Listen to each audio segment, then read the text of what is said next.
While drunk, I just casually tossed a beer bottle, and it actually landed perfectly in a trash can 10 kilometers away. This completely shocked the few people standing nearby. Then, an old man, wanting to test me, told me to try throwing another one. I wasn't nervous at all. Once again, I showed them my incredible shooting skills. This not only impressed the old man, but he even invited me to join his basketball team. I only had one condition. Every player on the team had to listen to me. The old man agreed immediately, and he took out a contract and had me sign my name. Honestly, I didn't really take the whole thing seriously. The next day, I showed up at the training ground as agreed, but nobody there believed a drunk like me could have any real skill. So to prove myself, I easily swished a three-pointer with just one hand. The others thought it was just a lucky shot. So this time, I moved to half court. Again, I scored with one hand, but the team captain still doubted my ability. So for the final test, I stood outside the entire court, and I proved my perfect, never-miss shooting skills once more. Finally, every single person on the team looked at me with nothing but respect. Since then, I've led this basketball team all the way from the very bottom to the top of the rankings. And now we are just one single step away from the national championship. Even the female owner of the team has started to show a real liking for me. But then,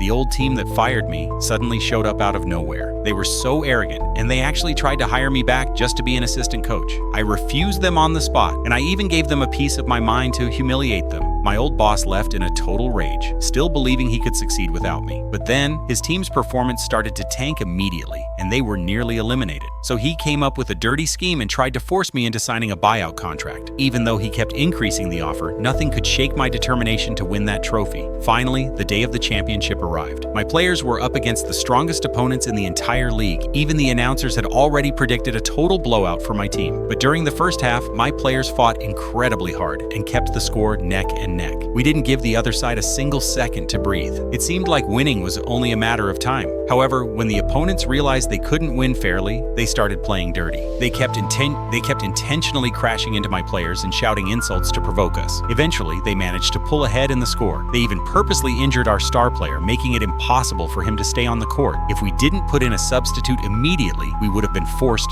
to forfeit. With everything on the line, I had no choice. I put on my old, familiar jersey and stepped onto the court to save the game in just 35 seconds. The entire opposing team swarmed me, trying to block my every move, but I dodged them all with lightning-fast crossovers and left them in the dust. Then, I slammed the ball against the backboard, leaped high into the air, and pulled off a through-the-legs move. With a powerful dunk, I finally secured the national championship we had waited so long for.